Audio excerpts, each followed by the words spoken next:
শীতকালে সন্ধ্যেবেলায় চা বা কফির সাথে বেশ খাস্তা মুচমুচে কিছু খাবার মন করে।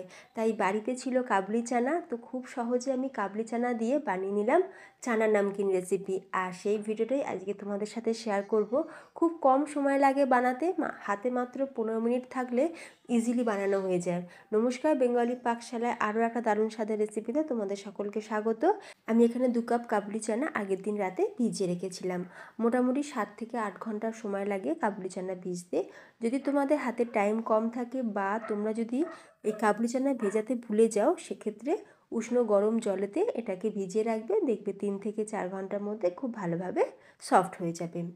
এবার আমরা কাবলি চানাটাকে সিদ্ধ করে নেব। সেই জন্য প্রেসার কুকারে চানাটা দিয়ে দিলাম, সাথে অল্প সামান্য নুন আর অল্প সামান্য একটু হলুদ দিয়ে এবার জল দিয়ে দেবো। এখানে আমি 1.5 কাপ পরিমাণে জল দিলাম। জলের পরিমাণ ততটাই দিতে হবে যাতে কাবলি চানাটা জলের মধ্যে ডুবে যায়। এবার আমরা এটাকে দুটো সিটি দিয়ে রেখে দেবো। বেশি সিদ্ধ করে ফেলবে না, তাহলে কাবলি চানার নমকিন হবে না, তখন কাবলি চানার সবজি বানাতে হবে। আর সিদ্ধ হয়ে যাওয়ার পর জলটা ফেলে দেওয়ার দরকার নেই, যে কোনো সবজি রান্নাতে দিয়ে দিতে পারো। জলটা কিন্তু ভীষণই হেলদি। এমনভাবে সিদ্ধ করতে হবে যাতে চানাটা গোটা গোটা থাকে অথচ সফট থাকে। আমি দেখো এইভাবে হাতের মধ্যে প্রেস করে তোমাদের দেখাচ্ছি। চানাগুলো কিন্তু প্রত্যেকটা চানা দেখো গোটা গোটা আছে কিন্তু সফট। এবার আমরা চানার জলটাকে পুরোপুরি শুকনো করে নেব। সেই জন্য একটা সুতির কাপড়ের মধ্যে চানাটাকে ভালো করে ছড়িয়ে দিলাম, যাতে এর ভেতরের আর বাইরের ময়েশ্চারটা একদম শুকনো হয়ে যায়। ফ্যানের নিচে রেখে দিয়েছিলাম, খুব ভালোভাবে শুকিয়ে গেছে। দেখো 15 থেকে 20 মিনিট লাগলো এটা শুকনো হতে। খুব ভালোভাবে শুকিয়ে যাওয়ার পর এরপর একটা বাউলের মধ্যে আমি দিয়ে দিচ্ছি 1 চা চামচ সর্ষের তেল। এরই সাথে দিয়ে দেবো 1/2 চা চামচ লঙ্কার গুঁড়ো। হলুদটা আমি দিলাম না, যেহেতু চানা সিদ্ধ করার সময় আমরা হলুদ দিয়েছি। আর দিয়ে দিচ্ছি 1/2 চা চামচ ধনের গুঁড়ো, 1/2 চা চামচ জিরের গুঁড়ো। নুন দিয়ে দিলাম 1/2 চা চামচ পরিমাণে। আর দিয়ে দিচ্ছি 1/2 চা চামচ আদা রসুন বাটা।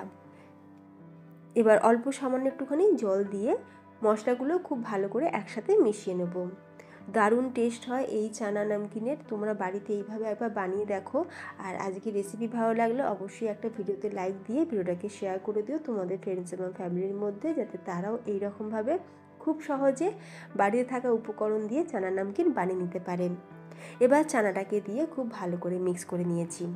মশলাগুলো চানার সাথে খুব ভালো করে মিক্স হয়ে যাওয়ার পর এর মধ্যে আমি দিয়ে দিচ্ছি বড় চামচের 1.5 চামচ বেসন, আর ওই একই চামচের মাপ করেই দিয়ে দিচ্ছি এখানে কর্নফ্লাওয়ার বড় চামচের 1 চামচ।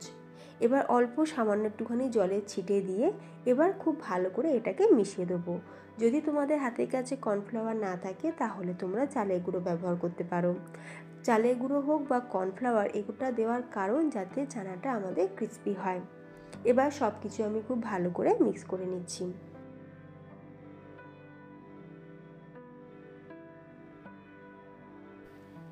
তো আমার এখানে কর্নফ্লাওয়ারের পরিমাণটা একটু কম লাগছে বলে আমি আরও 1 চামচ পরিমাণে কর্নফ্লাওয়ার দিয়ে এবার আমরা সব কিছুকে খুব ভালো করে মিক্স করে নেব।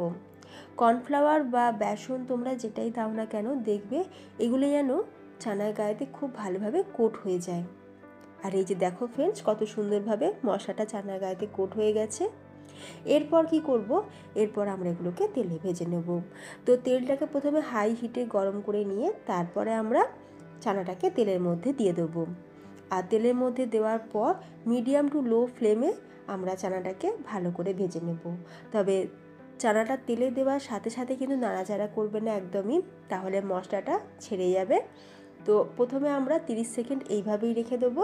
তারপর একটা চামচের সাহায্যে এইভাবে একটুখানি ঘুরিয়ে দেব, তাতে দেখবে চানাটা জড়িয়েও যাবে না আর প্রত্যেকটা চানার দানা দেখবে একটা একটা থাকবে। তো দেখো ফ্রেন্ডস, এইভাবে কিন্তু আমি চানাটাকে ভেজে নেব। তো এই ব্যাচটা ভাজা হয়ে গেছে, আমি এবার পরের ব্যাচটাও একই রকমভাবেই ভেজে নেব। তো দারুণ টেস্টি চানার নামকিন কিন্তু আমাদের একদম রেডি। তবে এই চানার নামকিনকে আরও চটপটা করার জন্য আমি আরও কিছু মশলা দেবো, তো তোমরা দেখতে থাকো। তো একটু লাল লাল করেই ভেজে নিচ্ছি। চানাটা ভাজা হয়ে যাওয়ার পর এরপর ওই তেলেতে একটা কারি পাতা, 2টো গোটা শুকনো লঙ্কা একটুখানি ফ্রাই করে নিলাম।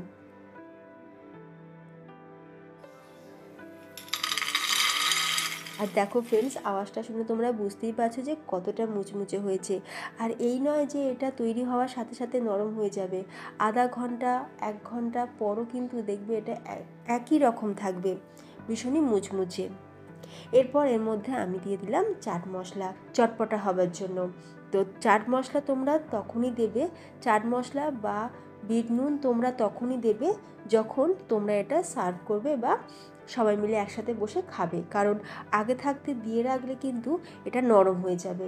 তাই খাওয়ার সময় চাট মশলা আর বিট নুনটা অ্যাড করে নেবে, দিয়ে খুব ভালো করে মিক্স করে নেবে।